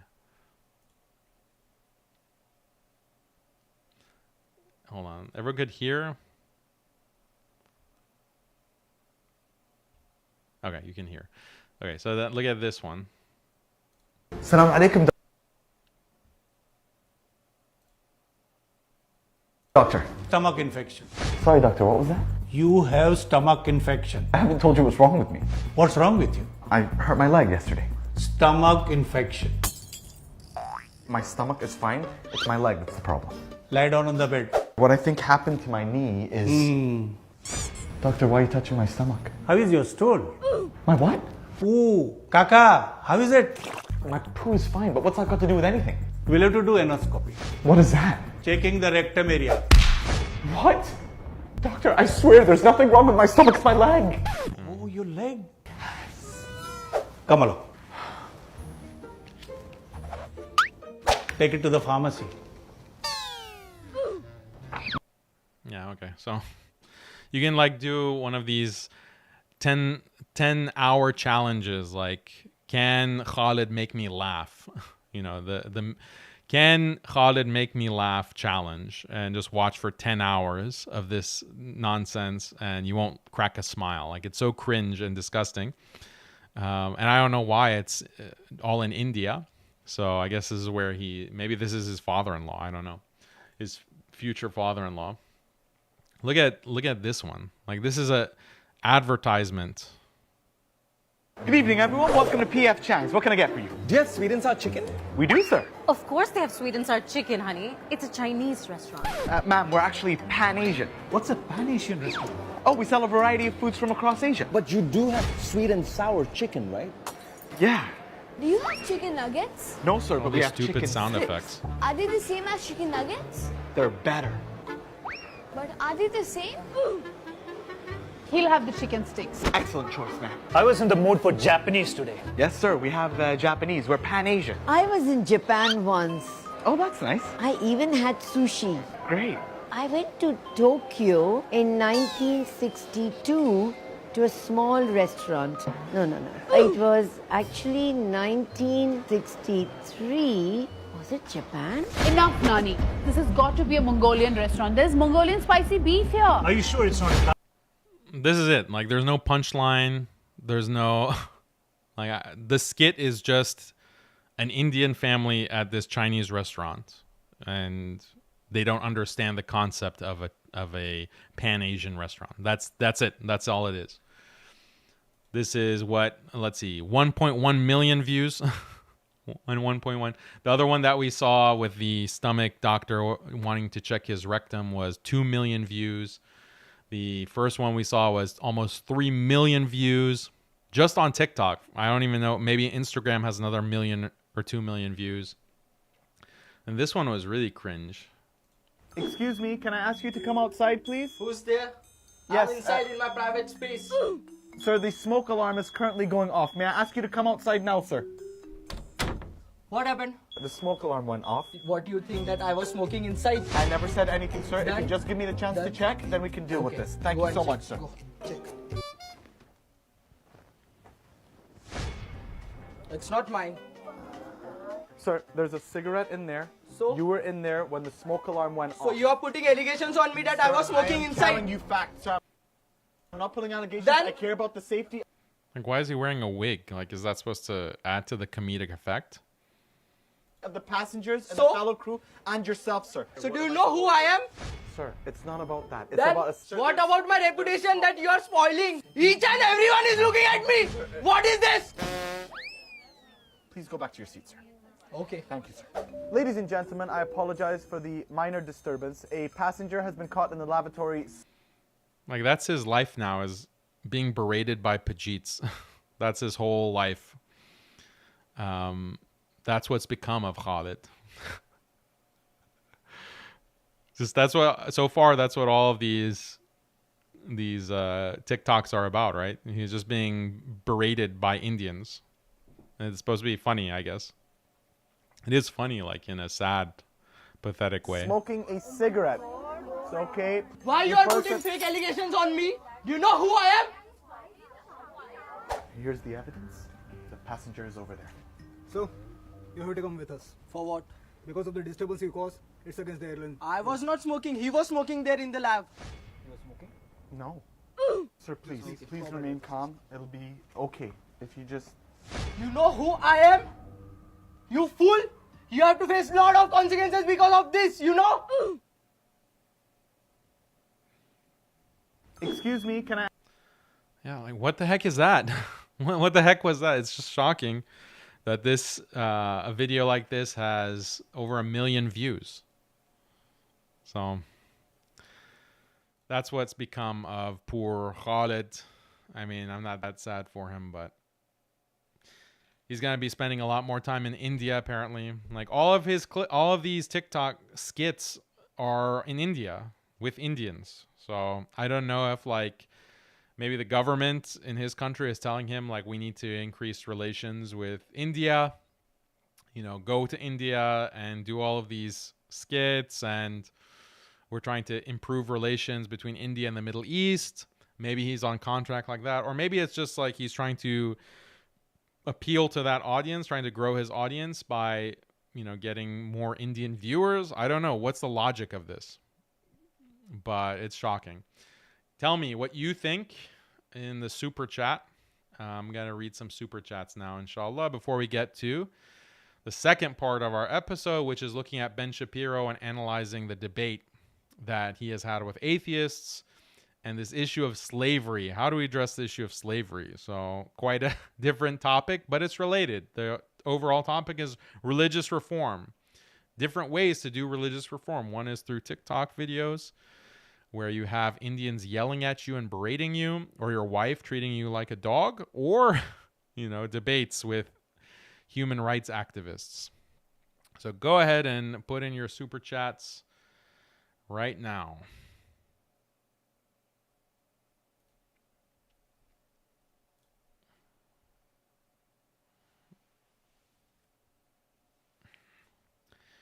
Samir, Jazakallah khair, get more mods. Hopefully there should be some mods in the chat. Let's see. Mirza, Jazakallah khair. Khalid and Salma were no more than cringy couples. They provided nothing but unexpected expectations and flashy lifestyle. They're home wreckers. I agree. Arsalan says, thoughts on Kashmir dispute? Yeah, my thought is that India is occupying Muslim Kashmir and they need to get out. That's my thought on that. Disqualified Dad says, love the studio. Give us a shout. Bro Dad's Rights in the UK. I don't know what the organization is, but shout out to men's rights.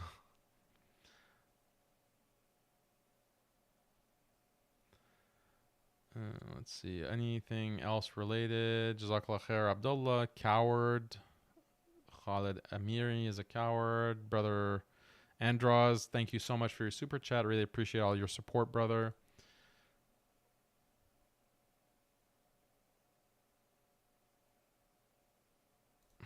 I don't understand this. Can you Google Operation Magic Carpet Yemen? They made Arab kings sell the Jews. Don't worry though, Yemen got blessed with great imam. Don't know what that means. Ali, Jazakallah khair for your super chat. I keep calling out the simp imams. It's time. Appreciate it.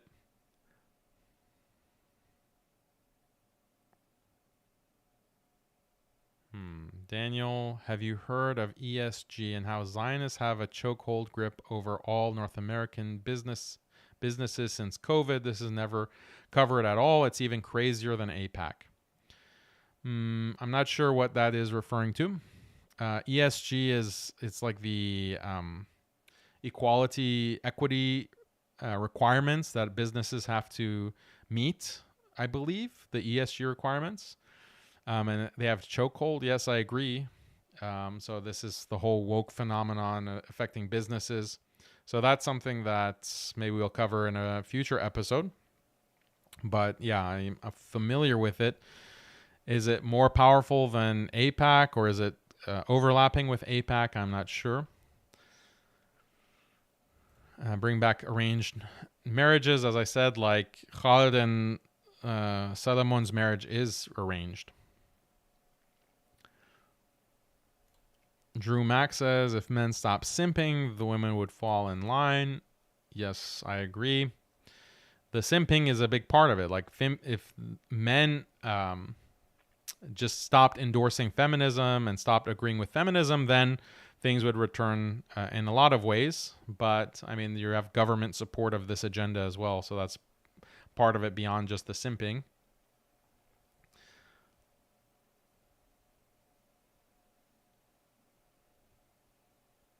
Okay. Sayed says the media psyop on Muslim men and women can't be stopped without kicking out secular governments. Good point. She thinks she is Khaliji Kim Kardashian. Yes. Abdul Malik, Jazakallah khair for your super chat. Macho Man asks, is sexual coercion of wives and slaves allowed? Sexual coercion, if you mean that women have a duty to provide sexual access to their husbands, then yes, they do have that responsibility. And obviously slavery is coercive, so what a question is that?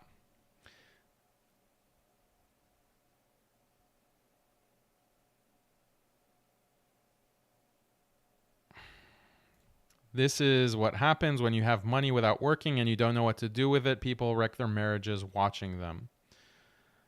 Yes. Where to find obedient and humble Muslim wife? I don't know. If you figure it out, let us all know. This is the big question of the day. Unfortunately, this is the cancer of feminism. Has infected so many. So many Muslim women are looking up to Salama, and their understanding of how to be wives is affected by that.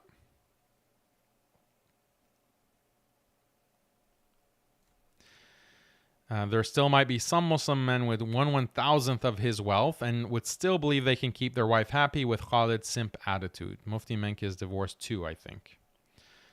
Yeah, it doesn't matter how much wealth you have. If you're going to be this kind of puppy, you're going to face the same problems.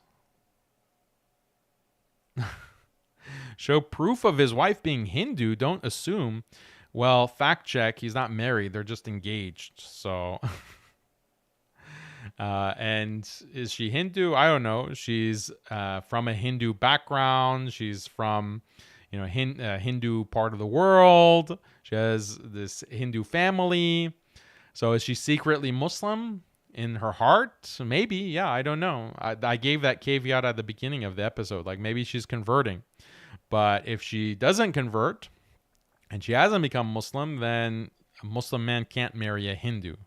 You can't, in Islam, marry pagan women. That's a fact.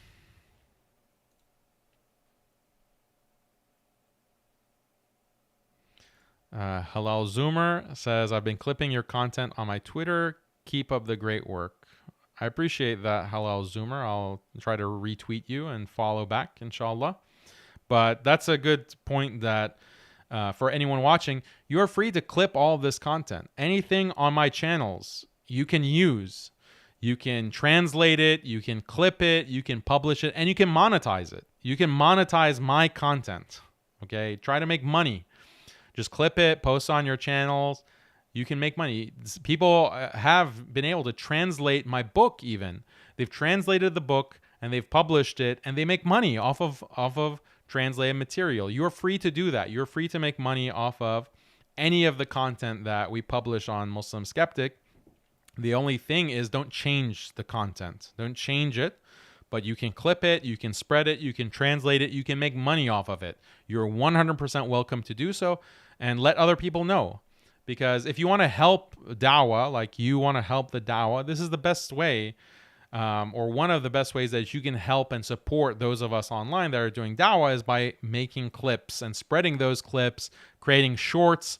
And if you want to incentivize yourself to do that, you can even monetize it.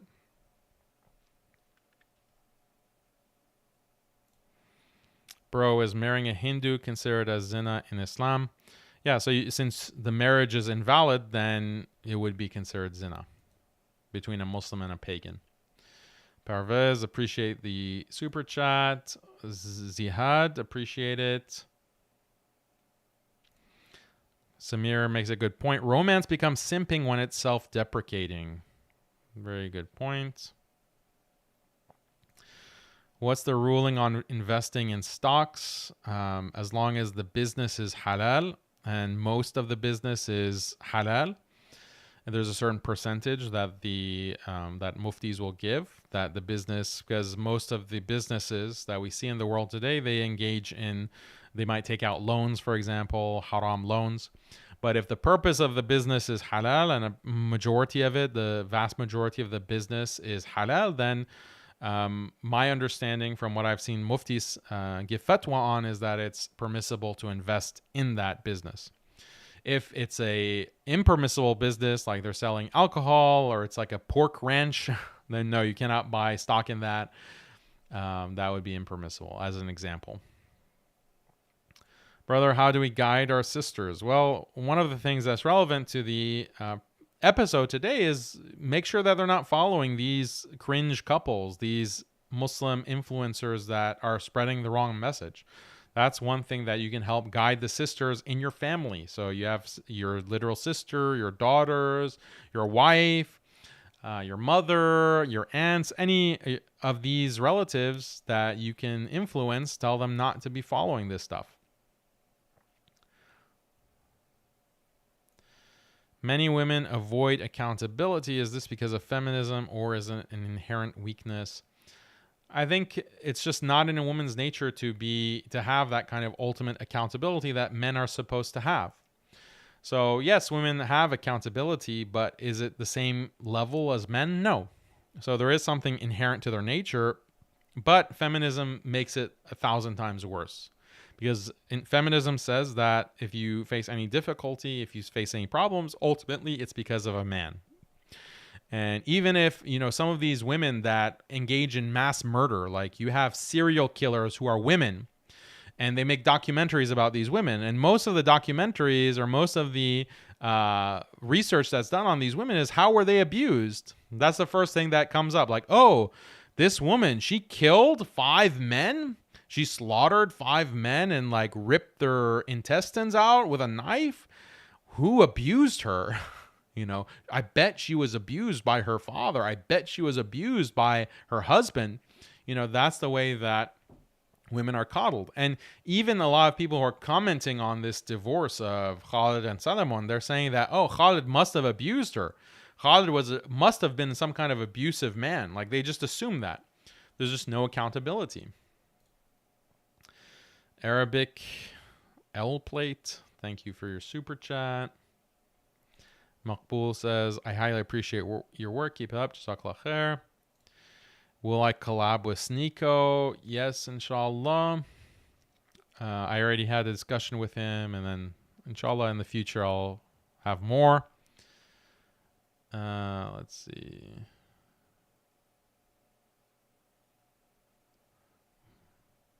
Okay. Before coming across your content, I used to identify as a liberal Muslim, and thanks to you, my eyes have opened up. May Allah bless you immensely. Alhamdulillah, that's great news. I'm very happy to hear that. Jazakallah khair for your super chat. Okay. None of the other chats are immediately relevant.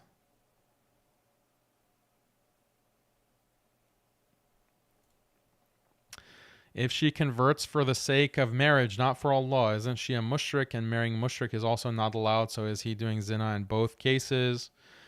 Well, if she says she converts, we can't really judge that. We can't, you know, break open her heart and see what she actually believes. So that's irrelevant. But okay, so those are the super chats. Now I want to go into Ben Shapiro, the second part of our show. And we're already near 2 hours, so this is going to be a long episode, but I think you will enjoy it. Let's see. Actually, maybe we need to save Ben Shapiro for another episode, because that is going to take maybe an hour and a half as well. And I don't want to rush that because there's a lot of good stuff. So, hate to do this, but I think we need to save that. Save the Ben Shapiro stuff for the next episode of Hayiqat Show later this week. So we're still going to have it. But I want to do a deep dive in this kind of Christian/Jewish apologetic and how they deal with the question of slavery and blasphemy punishment, stoning in the Bible, because the Bible has this stuff. How do these apologists deal with it? And we want to be able to take a deep dive and see how this is how atheists and these human rights activists push reform of religions by focusing on slavery, on the slavery issue.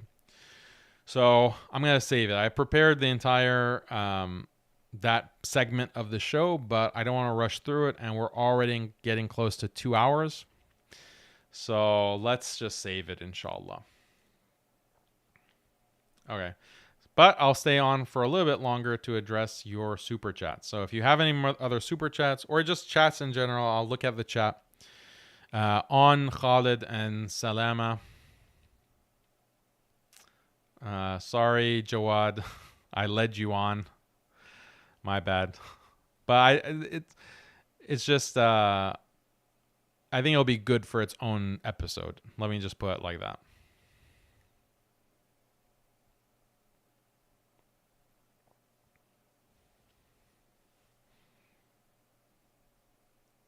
Sorry, guys. A lot of people are saying, "No, we want Ben shampoo." Sorry. Ben deserves a full episode. Yeah, I agree. Ben, and it's not just Ben Shapiro. It's also Dinesh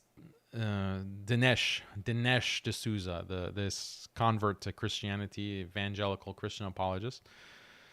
They deserve their own episode. Thank you, Eamon, for the super chat.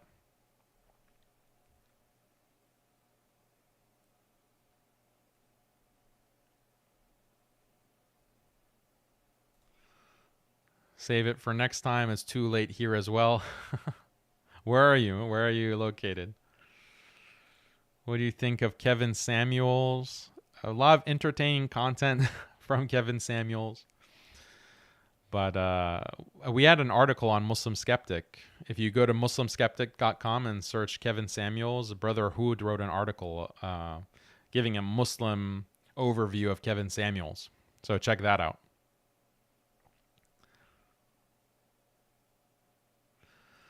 I see you mocking Khalid and Salama, but not Yasmin and Dawood. Why is that? I mock them too, to a certain extent. But like I said, I don't put them on the same level. I think that Khalid and Salama are a psyop. I really think that they push a lot of very problematic things because it extends beyond their marriage. They're also promoting like Hinduism and Holi and Diwali and these other religions, Christmas. They're going to Buddhist temples and like and you have this countering violent extremism narrative. So there's more going on that is not found with Yasmin and Dawood. But in terms of, may Allah guide them, yes, that's what we want for everyone.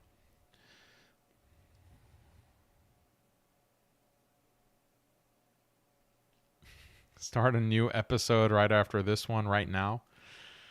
I don't have that kind of stamina, brother.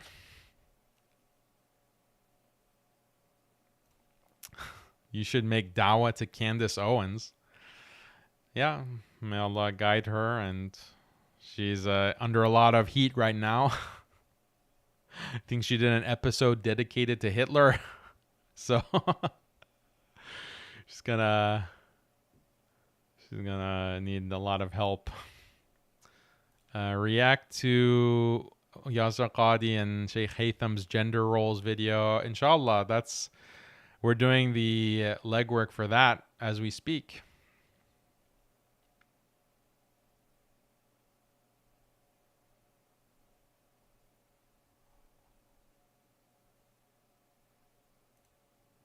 Jazakallah khair for your super chat, Adam.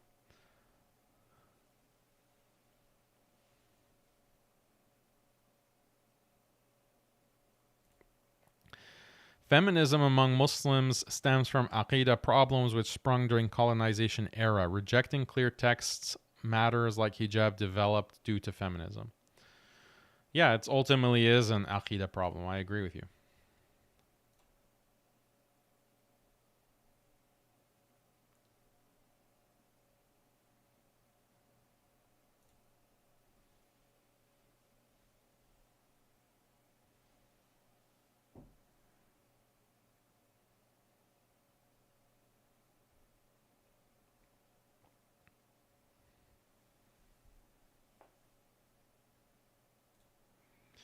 Brother, did you hear about Brother Jake's diagnosis? Please keep him in your du'as. Yes, we're making du'a for Brother Jake. If you haven't seen his video, check out his channel. He has this diagnosis, medical diagnosis, so we're making du'a for him that Allah gives him shifa, full and quick shifa. So please make du'a for him.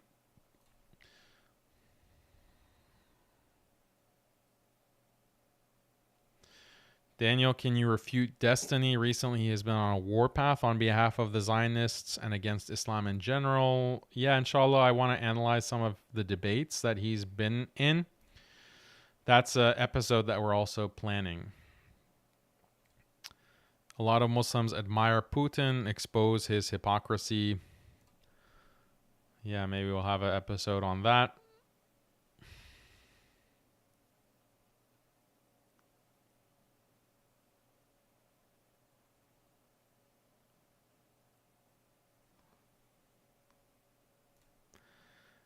I met a girl who wants to quit her job to start a family. She said she's financially independent but doesn't want a husband to force his ideas on her. What do you think?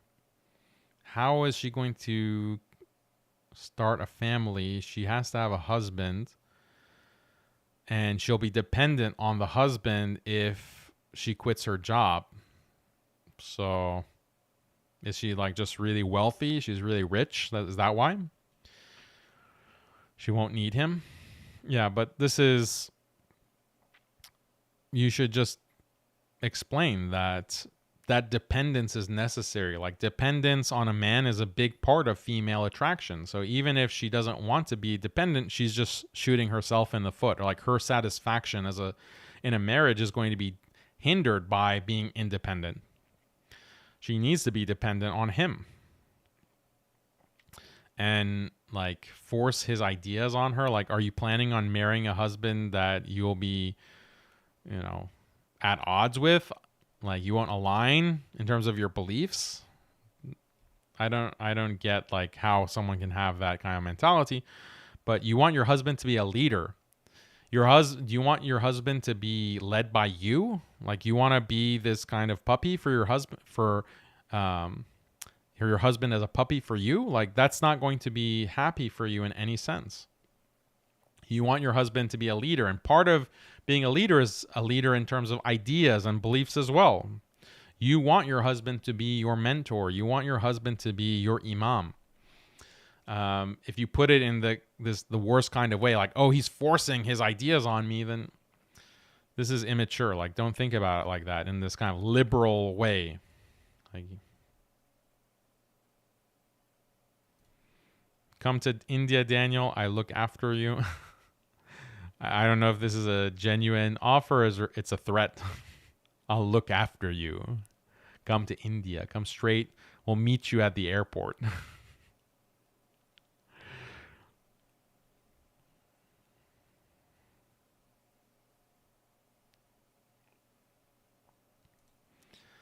Arab women don't realize feminism is becoming part of them via movies and dramas. They're feminists without knowing the Islamic position on this. Yep. It's entertainment. It's social media.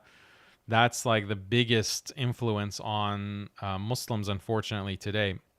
And the powers know it. The powers that be know it. And that's why they're injecting this kind of content and funding it with millions of dollars. Even these relatively small operations like a social media page, a TikTok page, are being funded by millions of dollars.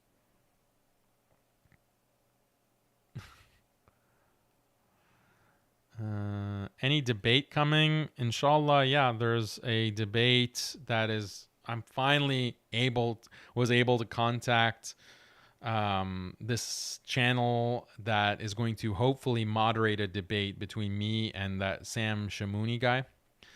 So it's going to be a Shamouni versus Daniel debate, inshallah, in September probably. So we'll see. We'll see if Shamouni will not chicken out or back out at the last minute, but I'm not holding my breath.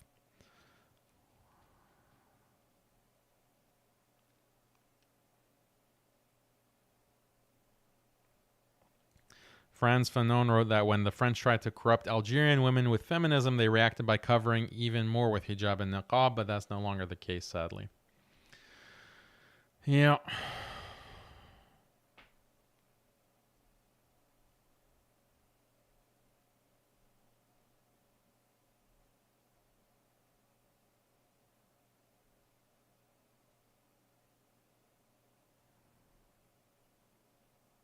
Okay.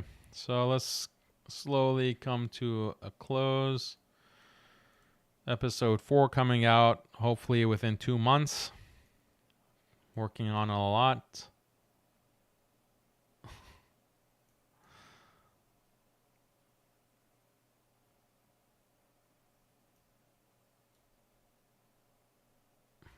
Don't know what that means.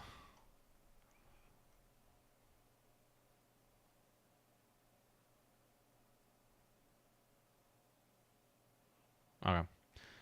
So, sorry if I didn't get to your chat. There's a lot of chat stuff being put out. People are giving me threats as well in the chat. So, let's call it a day. Hopefully you enjoyed this episode and you took away something from it. You learned something. Inshallah, you understood why we have to cover these influencers is because they influence a lot of Muslims. And they need to be responded to. Someone has to do it. Someone has to do the dirty work. I'm here doing the dirty work. You think I want to watch this trash? You think I want to go through all this trash and, create these reactions? Like, this is not fun. It's not fun. But I do it so that you don't have to do it. I'm going through this stuff so that you don't have to be subjected to going through this trash. I'm like the garbage man. Like, I'm the garbage man. And inshallah, you benefit and may Allah accept. But I enjoyed it. Enjoy the episode. Hope you enjoyed it as well. And inshallah, we'll catch you on the next one, which looks like it's going to be Ben Shapiro and Dinesh D'Souza on slavery, their debate with Alex O'Connor. We're going to react to that and go into the history of religious reform. And not as juicy as the celebrity couple divorce, but some of you, I think, will appreciate it. Inshallah, try it out. If you just came here for Khalid and Salama and you just wanted to get the juicy gossip, watch our other episodes. Watch our other episodes, come back for the next one, and I'll try to entertain you and try to educate you at the same time with that. So with that, I will catch you on the next one, inshallah. Assalamu alaikum wa rahmatullahi wa barakatuh.